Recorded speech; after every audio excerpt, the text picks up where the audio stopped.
And I honestly may get Lisa to create those for me while I'm gone, and Robin will put them up. The ones in the slides were part of a computer crash when I thought I was backed up and not, some of them, and I just haven't had the time.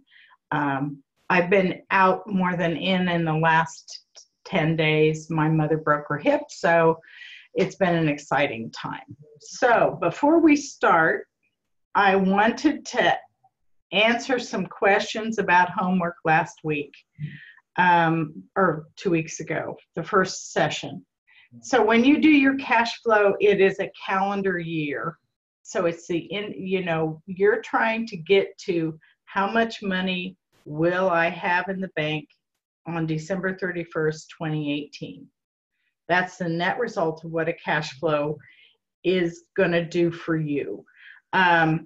So you start with how much money I had in the bank on December 31st, 2017, and you estimate how much all your income is going to be, kind of based on what you know now. And then you guess at what your expenses are going to be, kind of based on what you know that's happened in the first 4 months of the year and what you know is coming up. And then you come up with you subtract them from each other, and you come up with how much money am I going to have in the bank at the end of the year. 0 is not good. You want to have at least 2 months of expenses as carryover, just so if you're waiting on your tax income, you can keep people employed and they can eat while you're waiting for the taxes to show up. So if I haven't answered any question, I will be able to look at this on the airplane, and you might find me sending emails once I get to a wireless connection. For those of you, let me do this. There it went. For those of you who are contemplating a budget workshop, don't be afraid. You don't have to talk. You don't have to demonstrate. You don't have to prove you know anything. This is just an opportunity to go in and listen to how they're teaching entities to do the budget, and how best that'll give you information on how to approach those people about your budget. You only have to listen, and it's a good thing. If you'll notice here on this slide, they now have in red that they're starting to put up the 2019 budget workbooks, which just came up in early May. They hope to be all done with them by May 1st, but I don't think they are quite. Anyway, we're going to do a quick review, and I'm not going to read every word on the page, so don't get nervous. But this is a review of the process for city, township, and county budgets. You might see, I'll see if I can get everybody to raise their hand. How many of you have already had a contact with your city or your township or your county and started budget meetings? Now, I can't see that, so Robin, if you would let me know.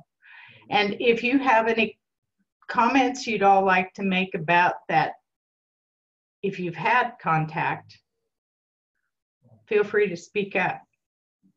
So far, it's just Darren's the only one who's raised his hand on the I'm not participants. And I can't see everybody. So I don't know if people are raising their hands. Okay. But just Darren. All right. I'm not terribly surprised.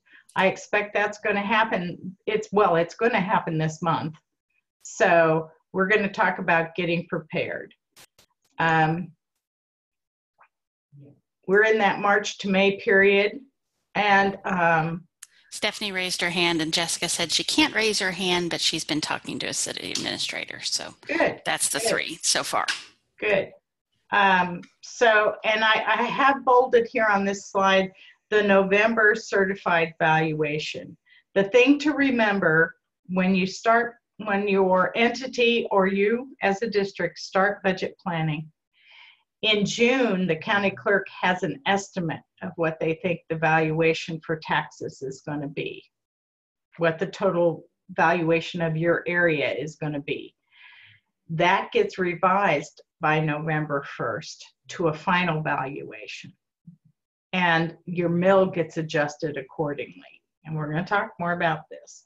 But that November certified valuation, so if I were starting to do budget planning right now, I would call my county clerk and say, what was the November 2017 certified valuation for my city or for my county or for my township?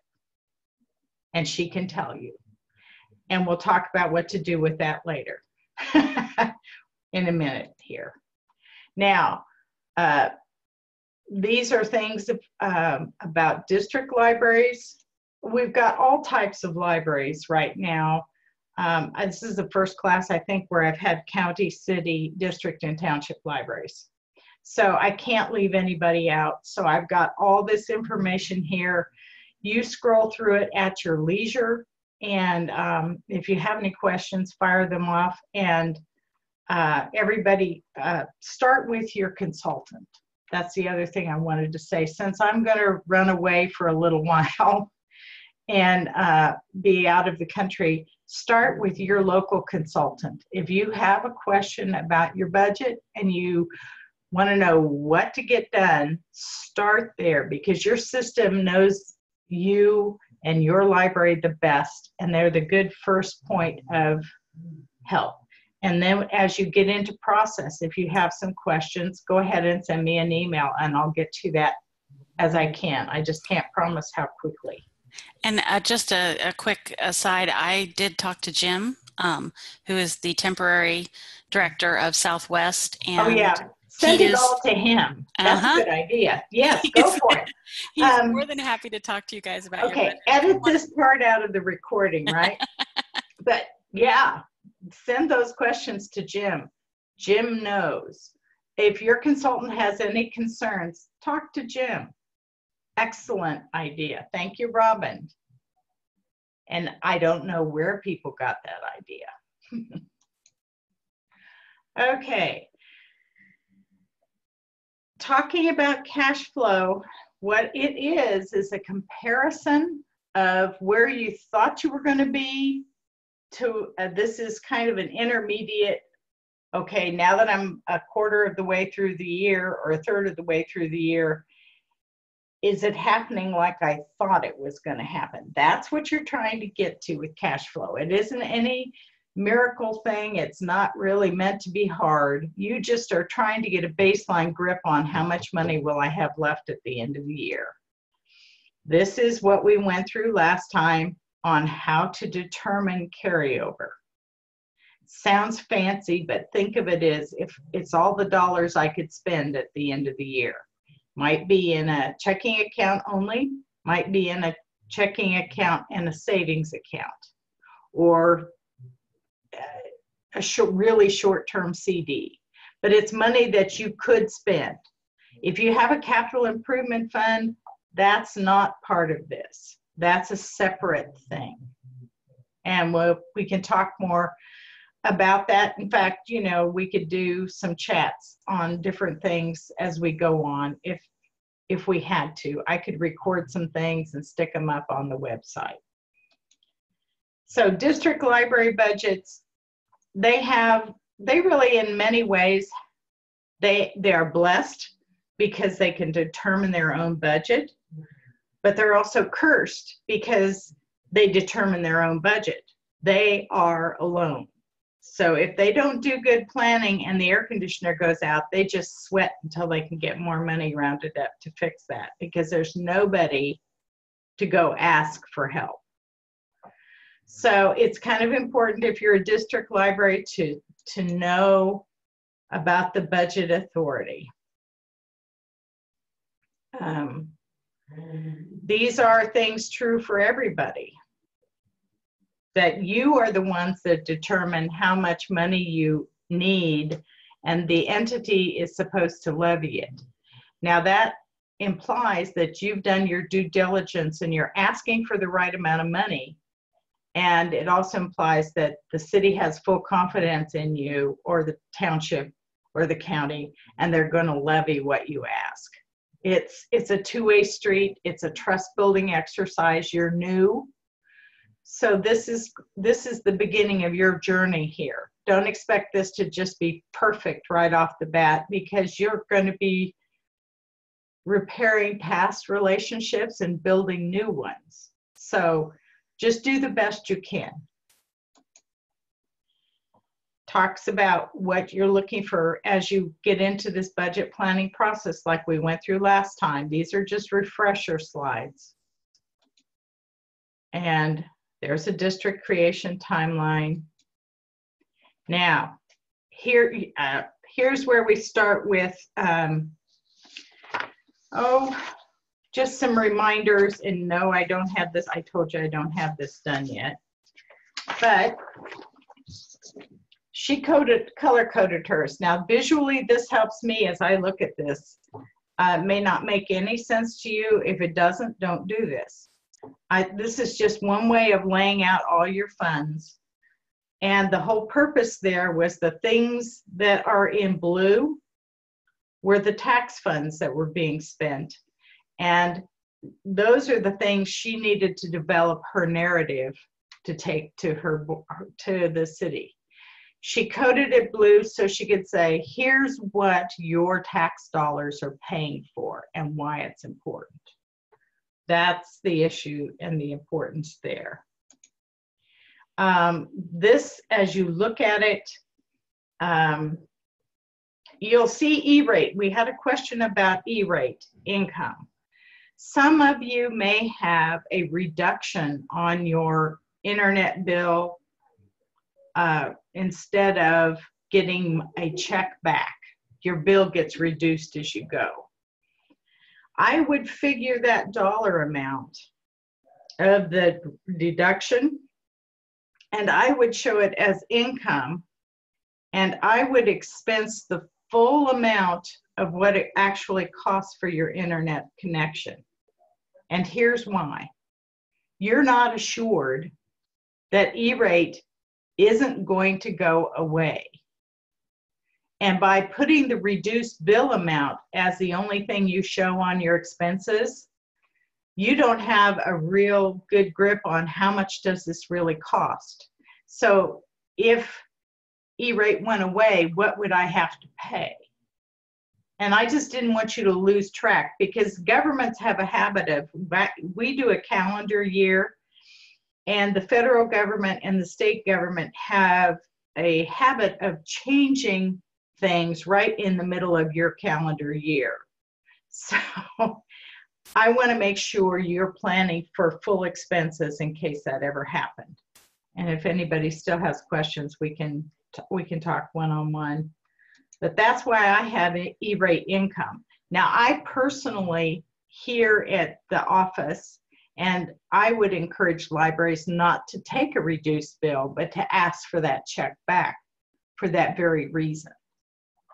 So that when it shows up here on your page, and it's got, in this case, I think, utilities. In this case, it was in utilities. They called the internet a utility, but they had the cost of the full freight of it in this. But if, let me back up here. This is an example of how to do a carryover. So just start walking through. How much money did I have in the bank at the end of 2017? Here's what I think all my incomes are going to be. There's how many dollars I think I can have available to spend at the bottom. Then I'm going to start with, here's where I think all my expenses are going to go. And I subtracted the expenses from the income. That's what I'm guessing I have left in the bank. That's my carryover. And you do the same process like we did last time, starting with that number for 2019. Okay, so what the purpose of this meeting really is not only to refresh and answer questions, but to really get into what does your entity want? Because we've talked so far about your budget, which includes everything, absolutely everything. Your internal budget shows it all, but your entity is not that picky. So it's what do they want? Look at what was done last year if you can. If you have conversations with them, ask them, would you like you to just focus on tax income? And have you explain, ask them what kind of information they need. So here is what's up on that website I showed you in the budget workbooks. And this is the top of the page. And as you scroll down, there are the worksheets that your city and your county and your township and districts use. But this top part's important, and I bolded the important thing to know. The CPI for counties and cities without going to election is an increase of 1.4%. Now, truthfully, it's more than that. So I would plan to increase my budget at least 1.4%. At least that much more dollars. I would maybe go up to 2% more dollars, because the way this form works for cities and counties is they have side pockets. They can put certain amounts of money that don't count toward this budget increase percentage. And that's just for you guys.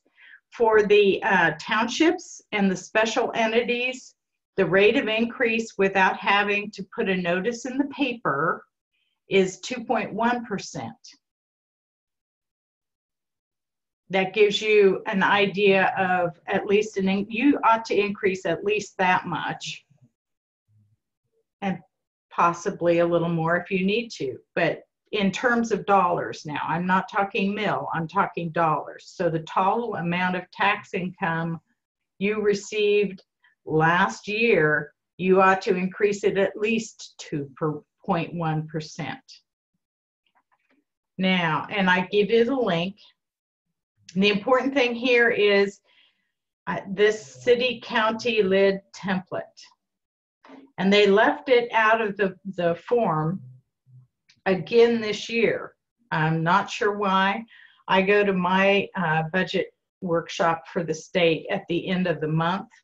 I'll report out to all of you what I find out, that if it changes radically from what I'm saying here.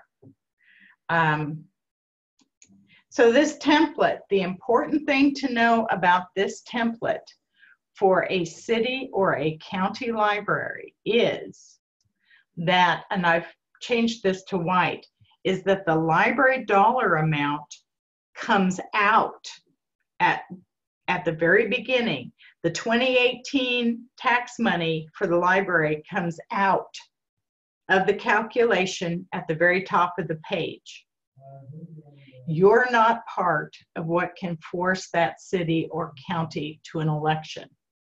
So don't be confused if the county clerk or the city clerk tries to tell you that. They're wrong. I'm right.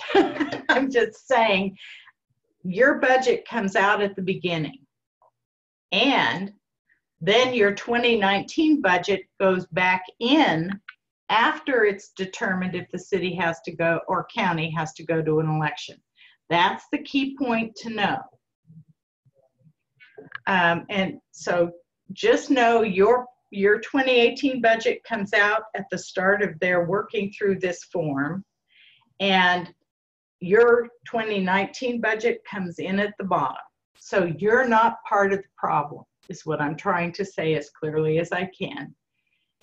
They can't put this monkey on your back. It's not your problem.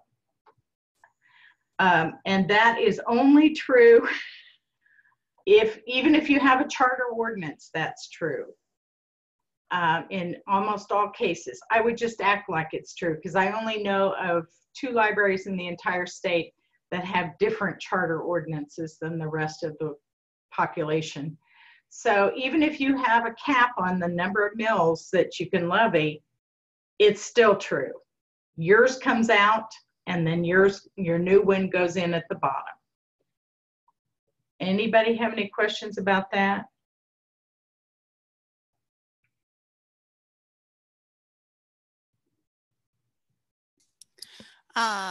Sammy wants to know, is there documentation? Well, this is the, okay, this is the form that they're required to use and is trained on. And if you get any blowback on this, I'm taking this from their forms, and I'm going to show you this in a minute. If you get into any discussion of that, I would talk with your consultant, and I would contact Roger Basinger at the Kansas Municipal Accounts and Reports. There's also a second person on that page that says you can contact them, and they will help you work through this with the city or the county, because this is a fact. It isn't supposition in any way. I don't mean to sound harsh. It's what happens when you run on short sleeve. And you can't, this isn't let's go to war over this. You're going to have to do this with honey and cookies and whatever. But what happens is those city clerks don't all get to these budget workshops. And so they're kind of going on what they think, not what they know. They have problems too. Don't always assume you're wrong. Now, this is new. This is brand new. In the instruction page, which I will show you the whole form in a minute, instruction number 10 on a city budget states the following. And what it's saying is that the city has to pay attention to this tab, and it is required for them to attach this page to their budget for approval. What was happening is cities weren't turning in this page, and this is what determines whether you get state aid, and in many cases it determines whether you get your system grant. And some cities were being cute, I guess, and just not sending this. And then there was a long back and forth between the state and the county and the entity. And so this year it's in the directions. And I don't think it could be much blunter or clearer. If you don't have a library fund, you're not required to pay attention to this. And if you do, you're required to pay attention, and you're required to turn that sheet in that proves you paid attention. So I'll show you that in just a minute, but I wanted to really point that out. As we start down the state forms, you just need to know what a mill is, just as a reminder. So it's 1/1000th of the assessed valuation, either the estimated or the final valuation.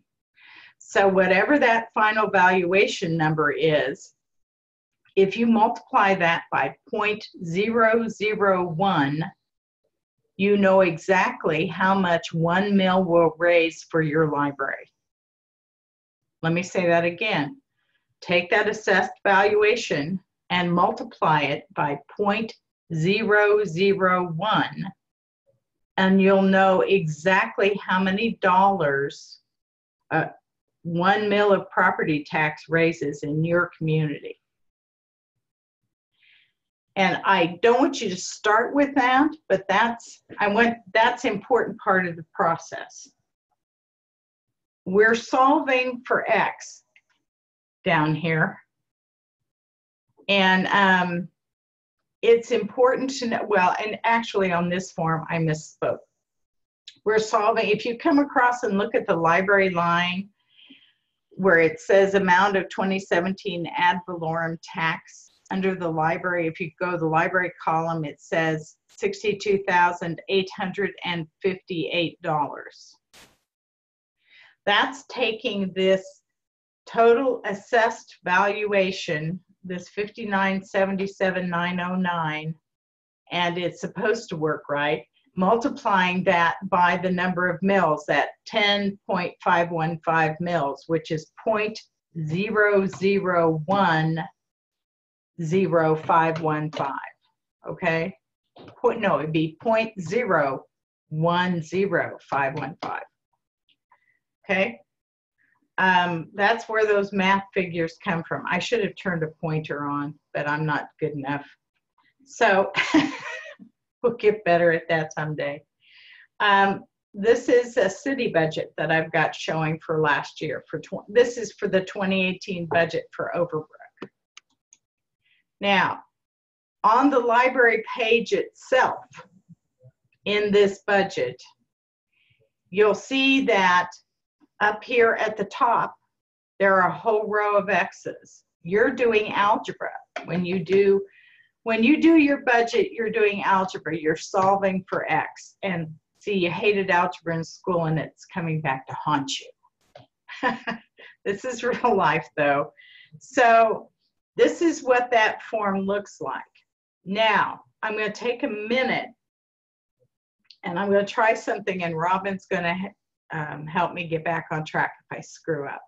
I'm going to hit escape and I'm going to bring up what the state actual form looks like. I'm giving you snapshots here, but there's a whole lot of information on that state form. So cross your fingers. I think I hit escape, right, Robin? And then I'm going to stop share. And then you didn't have to. You could have just opened up your Excel. Okay, but so if I share screen now and I go to my Excel, no. This one? I'd go to your desktop one again. That way you don't have to do this again. Okay, so desktop share screen. Now I can just go, that's right. Go to your Excel and open it up. We'll see it. Okay.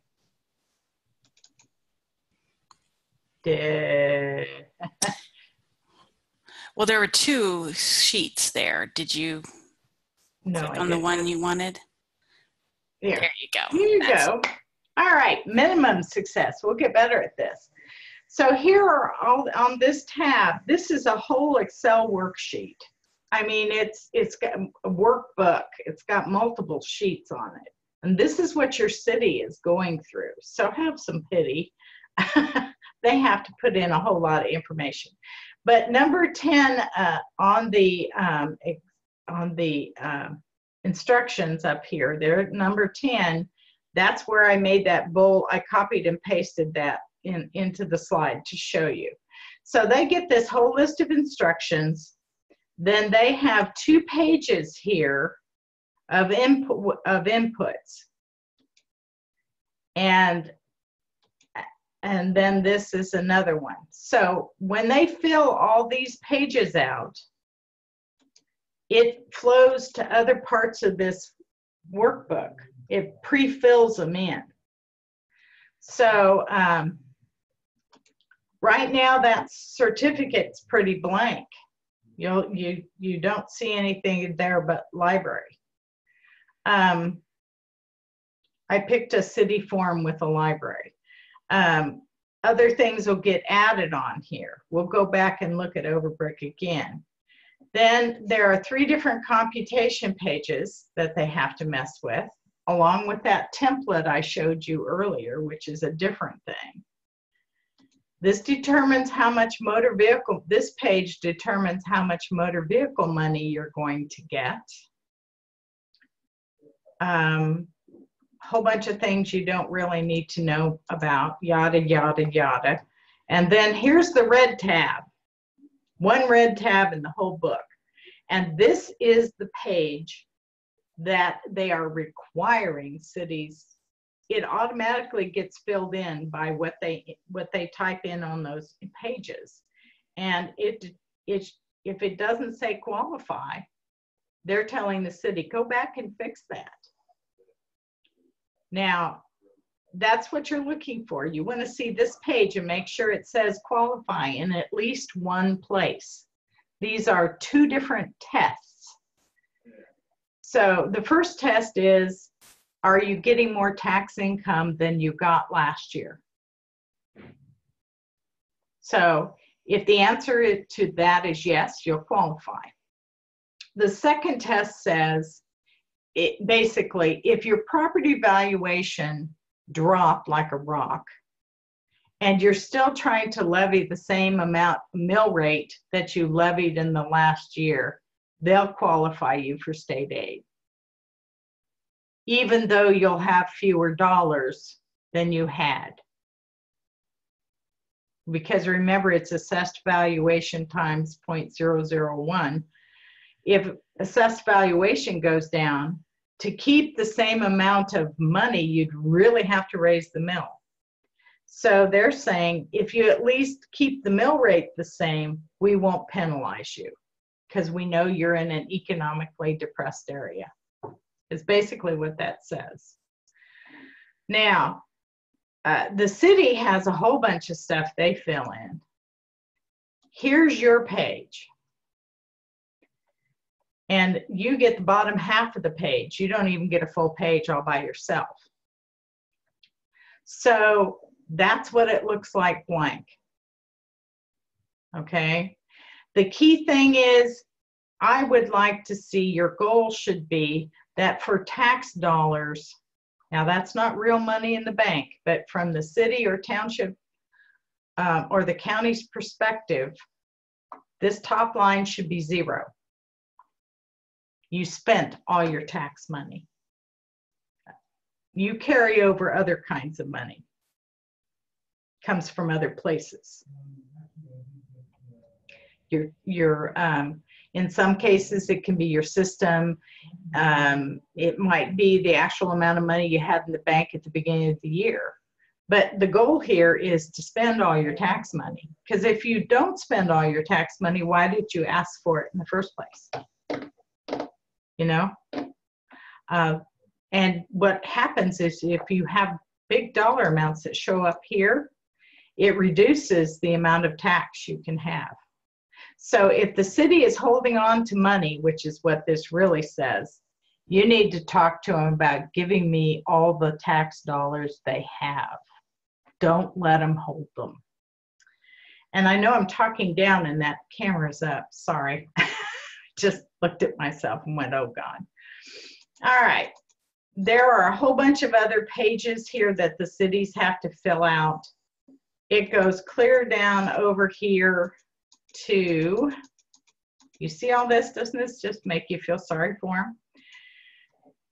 All the stuff they do fills in all these numbers here, and this is what gets published in the newspaper.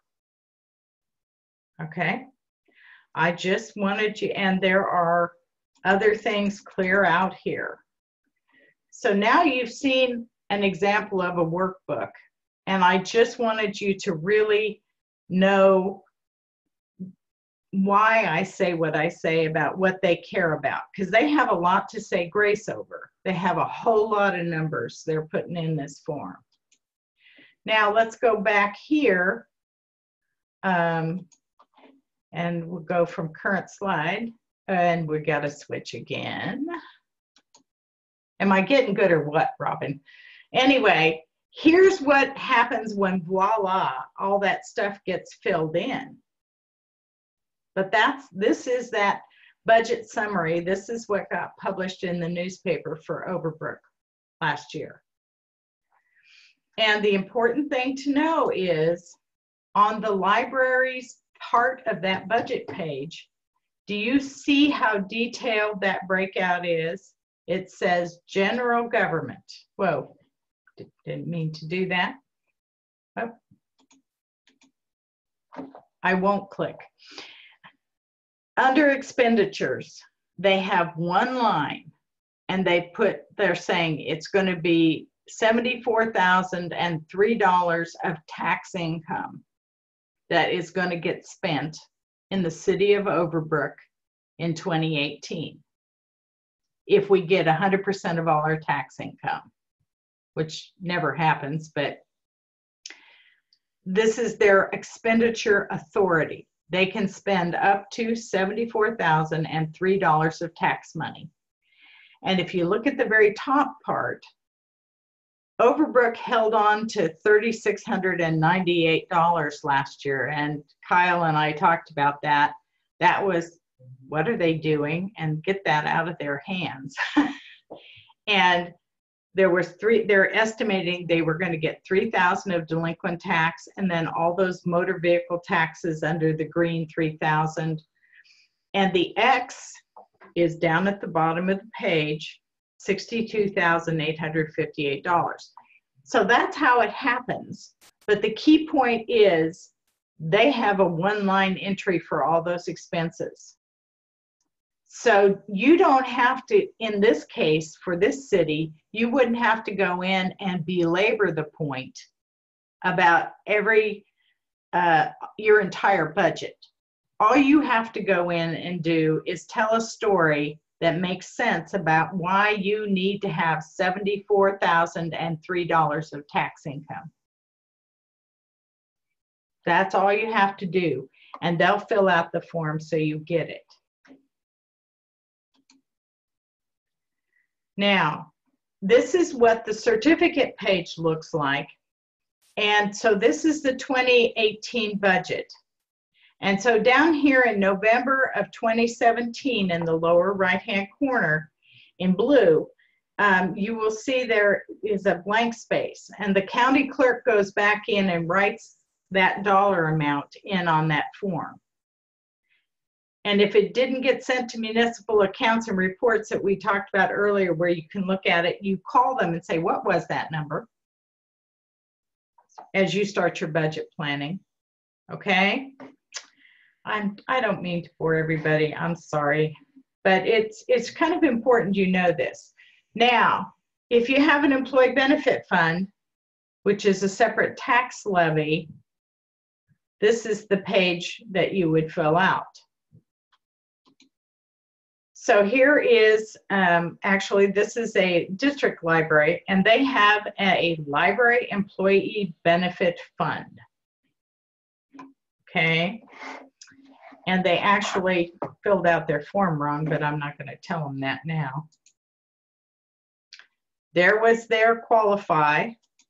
You don't qualify, by the way, on employee benefit money. It's only on general fund money for state aid. But here is the page filled out correctly. You'll notice down here for this district, it says, is a resolution required and is a vote for publication required.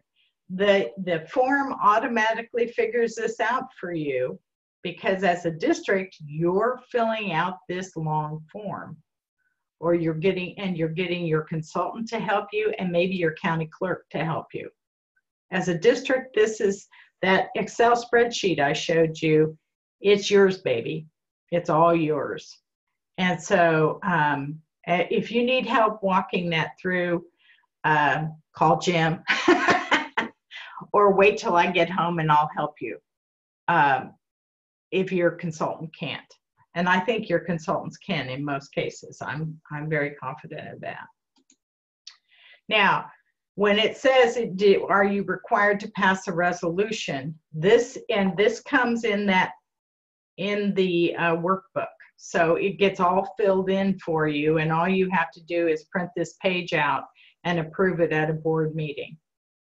For a lot, now this is for a district, so only a district am I talking about here. And if they had to publish, and it said they had to publish, this is what goes in the newspaper. It says that the 2019, where the zero is, this would read, the 2019 budget of the governing body of the Miami County District Library Number 1 voted to increase property taxes in the amount greater than the amount levied for 2018, adjusted by the 2.1% CPI for all urban consumers. And so many members voted for and so many members voted against. I will tell you the for and against, last year they told us you could strike that line. You didn't have to have it in your publication. I will let you know for sure if that's still true after I go to my budget workshop on the 30th of May. For those of you that are going to go to an earlier budget workshop, you could post up if that's true, because you'll know. So this is the Library District of Miami County, and because it's a district library, they have a lot of detail here. And, oops, gosh darn, I keep rolling that. The next thing is,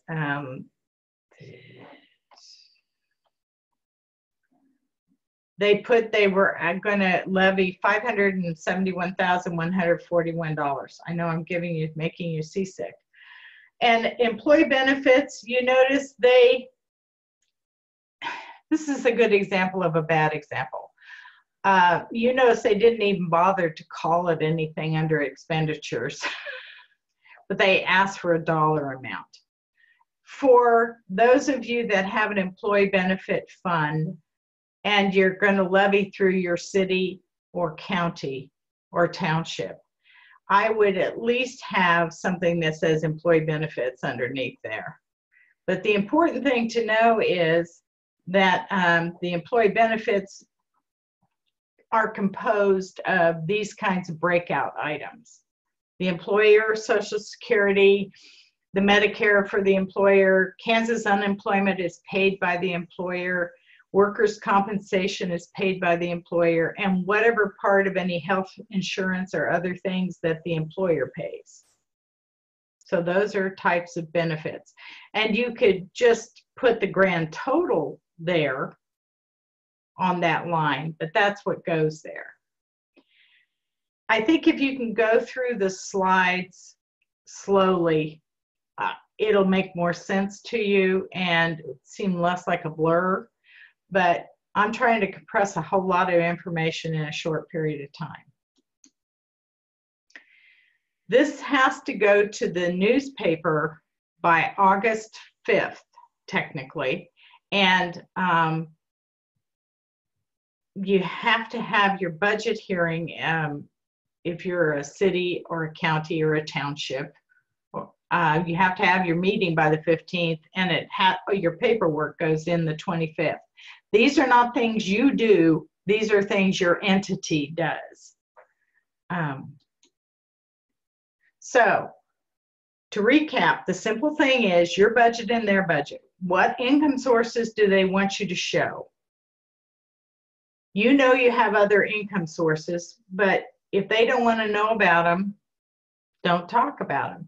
What expenditures do they want you, if they only want to know your tax income sources, then the expenditures you're going to talk about are going to be, what am I going to take the tax dollars and pay for? You have to comprise a narrative. You have to sell them that you know what you're talking about and you have a plan for that money. Just like Dave Ramsey says on a personal budget, every dollar is spoken for and every dollar has a plan. And that's what you're convincing them of. I have a plan for this money and here's what it is and here's why it's important. Now, doing this sort of thing helps you do an annual report. And if you haven't done one for 2017, I'm giving you a forewarning. This is one of your homework things. I just want you to practice this or think about this. An annual report is a restatement of the story about your library. And if you have a good strategic plan, key off your mission and vision and use lots of graphics. Don't make this all word dense. Make this interesting. Go out on OCLC and search for some, interesting statistics. And graphics. I love that people spend more on their tennis shoes than they spend on libraries.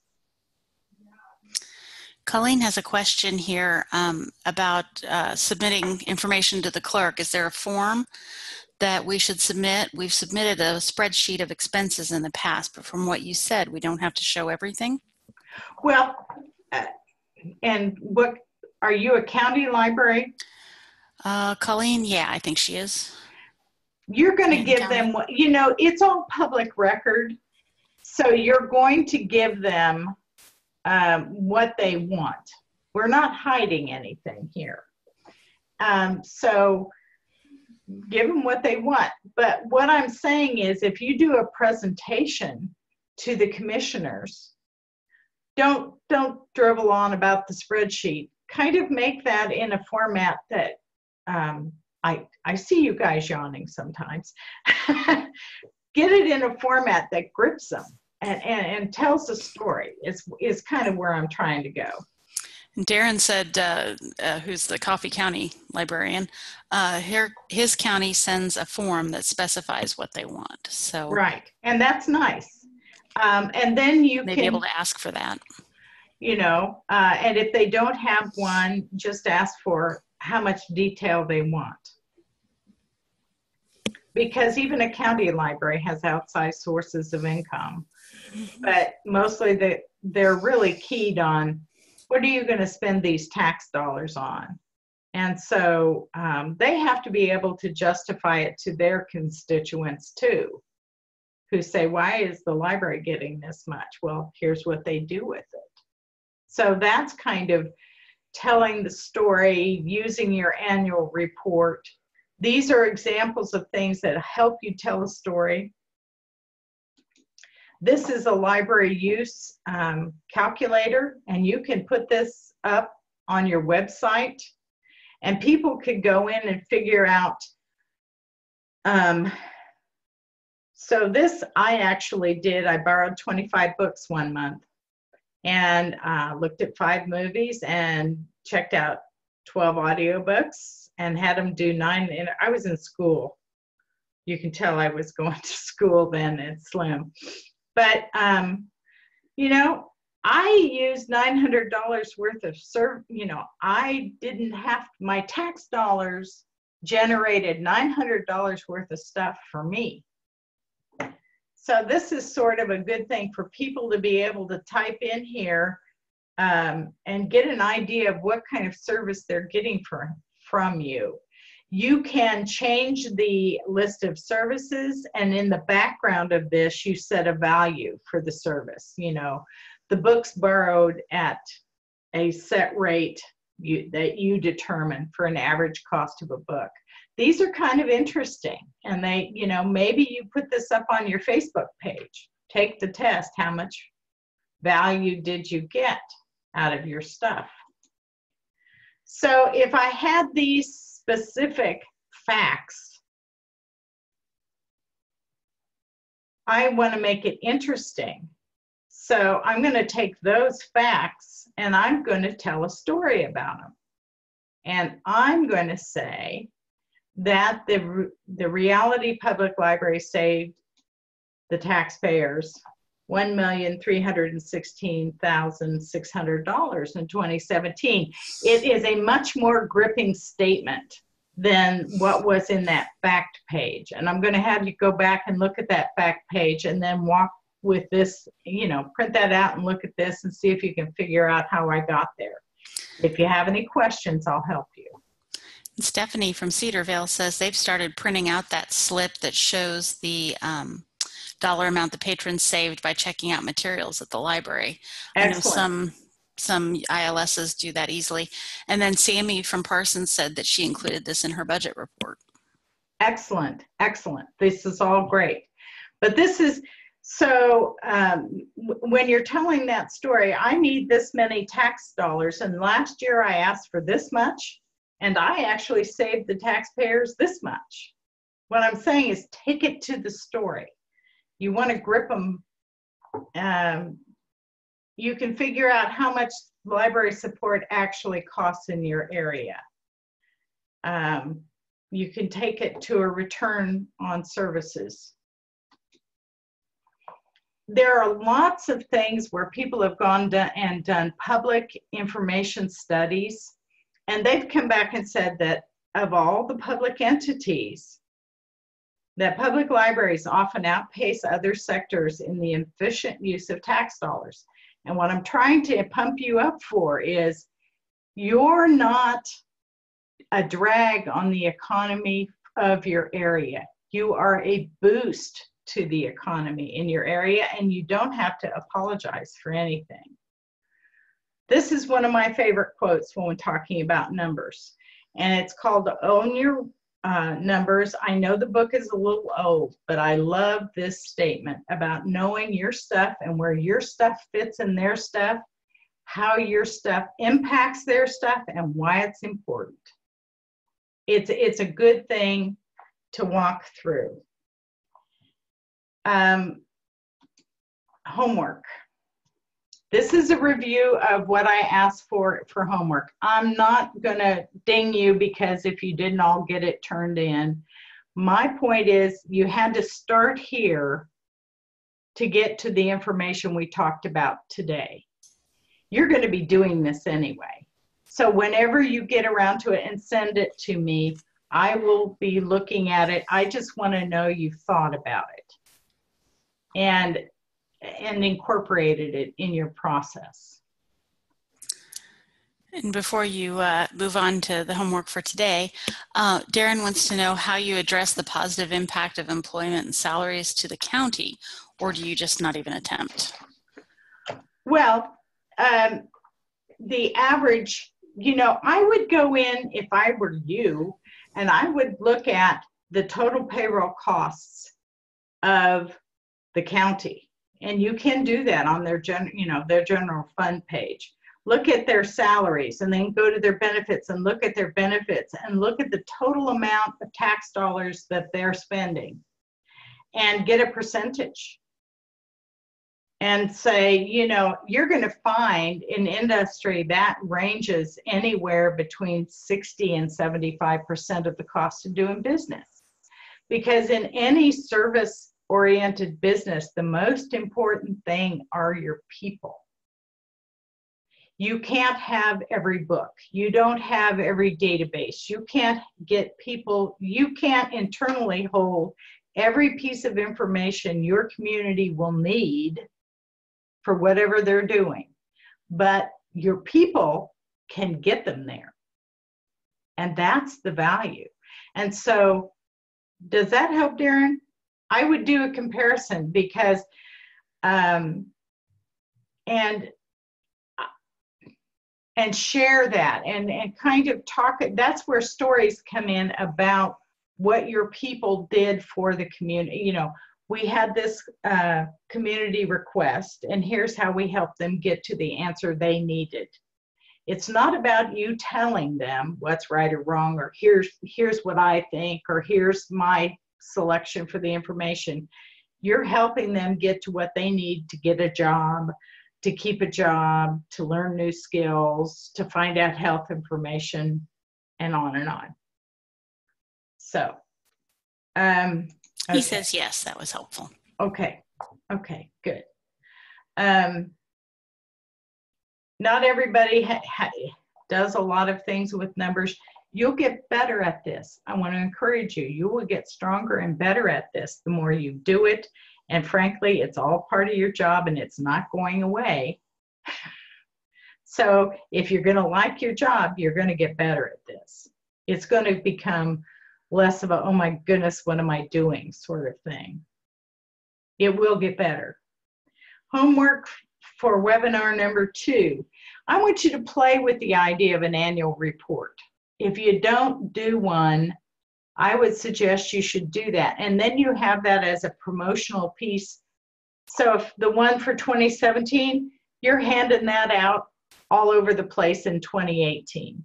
And get graphics in there and pictures of the kids at story time and make this sing. Make this document really grab people's attention. And then kind of do an outline. You don't have to formally type out every word you're ever going to say at a presentation. But think about, if you do a presentation, who should do the presentation? If your board chair isn't your strongest speaker or best presenter on the board, I would still pick a board member to give the presentation. you're the vested employee. So it's kind of like, yeah, we need this much for salaries. Oh, sure you do. You just want to pay yourself. So get a trustee to do the presentation.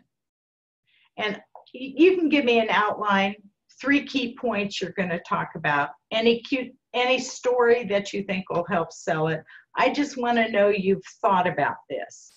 Because even if the conversation is only with your city clerk, I think you still have to have an outline of what's important. Even if your city clerk will only let you talk to them and not at a meeting, give them enough information. And then honestly, if that's the case, I would probably go around her a little bit and I would send out a handout to all the city council members so they know what you told her or him. Because there again, statute says that the library board is entrusted with the responsibility of determining how many tax dollars they require. And your entity's responsibility is to levy them. So what you're doing is saying, I've thought about this, here's what's best for our community, and here's what I'm asking you to levy. And Stephanie says anyone should be able to attend the city council meeting and be placed on the agenda, shouldn't they? Should. I will say by the time they're considering the budget as a finished document, decisions have already been made about that library page. So the important thing to me is, yeah, I would maybe do a presentation there, but I would definitely have had conversation with my city clerk, county clerk, and I would have had a conversation with whatever working group they had working on budget. Because there are a lot of committee meetings that go on, working group on budget will be so many of the city council members, a smaller group, or, so one of those work sessions, counties have work sessions. Townships, they usually go in and the county provides somebody to help them plan. But maybe you volunteer or say, I'd love to go with you so I can get my piece in there right. Take cookies, take chocolate. It's all, sometimes I say it very matter-of-factly. I know it's not. I know it's a negotiation, and you want goodwill on all sides. So don't burn any bridges. And Sammy would like to know, is it better to visit with the city clerk or the city manager? Well, if you have, I'd say both, but I'd start with the city manager and go down to the city clerk. In some communities, you know who's more influential. So you kind of have to cover both bases. However that works best for you. The important thing is to have the communication. So are there any more questions? Hey, I timed that out pretty good. I'd say.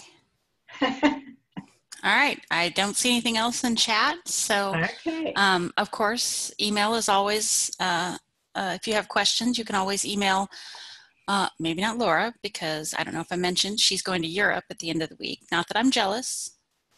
I'm sorry. It's the one and only time I'll ever go, I'll tell you. We're happy that she gets to go. So email, maybe not, if you email Laura, it may take a couple of days for her to parse it out to whoever is supposed to do it. So you can email me, you can email Mike, you can email Jim. And as soon as I get back, which I come back on the 25th, and my anniversary is the 27th, so I'd say give me at least Memorial Day before I make sense again. Okay. And thanks. All right. And well, Sammy says have fun. We'll get that. I finally got this over with, and now I'm checking off my list, and yes, I am getting excited. All right. Well, I'm going to stop the recording. All righty.